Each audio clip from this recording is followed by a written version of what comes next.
उनकी 78वीं जयंती पर शहर जिला कांग्रेस कमेटी कार्यालय के ऊपर उन्हें सादर श्रद्धांजलि अर्पित कर पुष्पांजलि अर्पित की। उनके जीवन पर प्रकाश डाला, जिसमें पायलट साहब की जो देन है। किसान योद्धा और नेता के रूप में विख्यात हुए स्वर्गीय राजेश पायलट की 78वीं जयंती। केसरगंज स्थित कांग्रेस कार्यालय में कांग्रेस जनों ने पुष्पांजलि अर्पित कर किया नमन।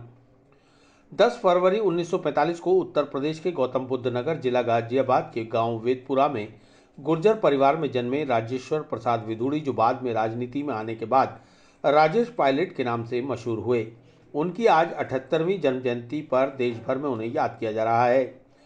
अजमेर के केसरगंज स्थित कांग्रेस कार्यालय में निवर्तमान कांग्रेस शहर अध्यक्ष विजय जैन के नेतृत्व में वरिष्ठ कांग्रेस जनों, जनप्रतिनिधियों, पदाधिकारी व कार्यकर्ताओं ने स्वर्गीय राजेश पायलट के चित्र पर पुष्पांजलि अर्पित कर उन्हें नमन किया। साथ ही उनके दिखाए मार्ग पर चलने का संकल्प भी दोहराया। स्वर्गीय राजेश पायलट अपने पेशे के मुताबिक घर घर दूध बेचने के बाद एयरफोर्स में भर्ती होकर लड़ाकू विमानों के पायलट बने और 1971 में भारत पाक युद्ध में भी हिस्सा लिया। राजेश पायलट को अपनी बहादुरी के लिए कई पदक भी मिले। उन्होंने सन 1979 में नौकरी से इस्तीफा देकर भरतपुर से चुनाव लड़ा। इसके बाद कई चुनाव जीते और टेलीकॉम मिनिस्टर, आंतरिक सुरक्षा मंत्री जैसे पदों पर रहे। मंत्री रहते हुए पायलट ने विवादास्पद तांत्रिक चंद्रा स्वामी को जेल भिजवाने में बड़ी भूमिका निभाई। पायलट का कहना था कि जब किसानों और मजदूरों के बच्चे पढ़ लिख कर उन कुर्सियों तक पहुंचेंगे जहां से नीतियां बनती हैं और क्रियान्वित होती हैं, तब भारत का सही मायनों में विकास होगा।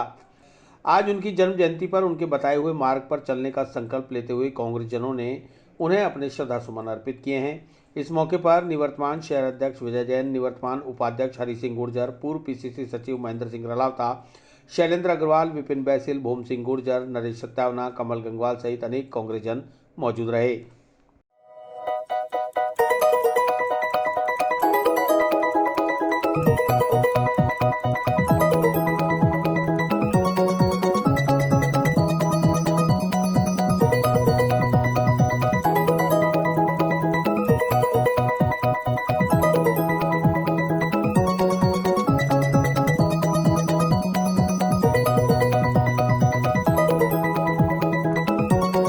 आज हमारे किसान नेता और कांग्रेस के दिग्गज माननीय राजेश पायलट जी की जन्म जयंती पर अजमेर शहर जिला कांग्रेस कमेटी की ओर से उन्हें शत नमन, शत वंदन। उनकी 78वीं जयंती पर शहर जिला कांग्रेस कमेटी कार्यालय के ऊपर उन्हें सादर श्रद्धांजलि अर्पित कर पुष्पांजलि अर्पित की। उनके जीवन पर प्रकाश डाला, जिसमें पायलट साहब की जो देन है।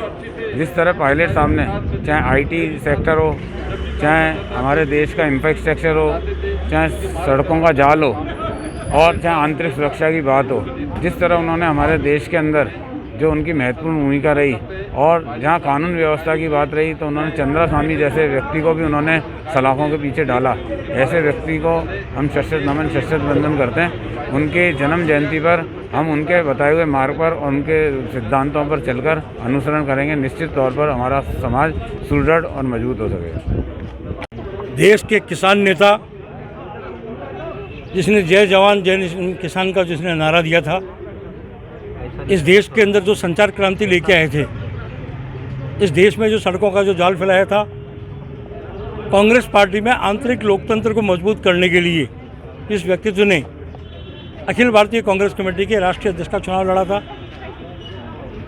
लॉ एंड ऑर्डर को मजबूत करने के लिए नरसिम्हा राव जी के राइट हैंड और उस जमाने के चंद्रा स्वामी जी को एक झटके के अंदर जेल की सलाखों के पीछे जिस व्यक्ति ने डाला था, ऐसे व्यक्तित्व का आज जिनका जन्मदिन है, मैं राजेश पायलट साहब की पुण्यतिथि के अवसर पर सत नमन करता हूं और जयंती के अवसर के पर नमन करते हुए तमाम लोगों से एक ही बात की उम्मीद करता हूं कि जिन सिद्धांतों पर, जिन नीतियों के ऊपर, जिन प्रोग्राम को आगे बढ़ाने के लिए, चाहे आसाम का मुद्दा हो, चाहे पंजाब का मुद्दा हो, चाहे देश के अंदर आंतरिक लोकतंत्र की बात हो, हर मोमेंट पे जिस आदमी ने स्पष्टता के साथ अपनी बात को रखा, ऐसे व्यक्तित्व के धनी की आज जन्मतिथि के अवसर के ऊपर मैं सदा सुमन अर्पित करते हुए उनके बताए मार्ग पर चलने की प्रेरणा लेता हूं और तमाम लोगों से उम्मीद करता हूं कि राजेश पायलट के अधूरे सपने को पूरा करने के लिए जब तक अंतिम छोर पे बैठे हुए व्यक्ति के बच्चे को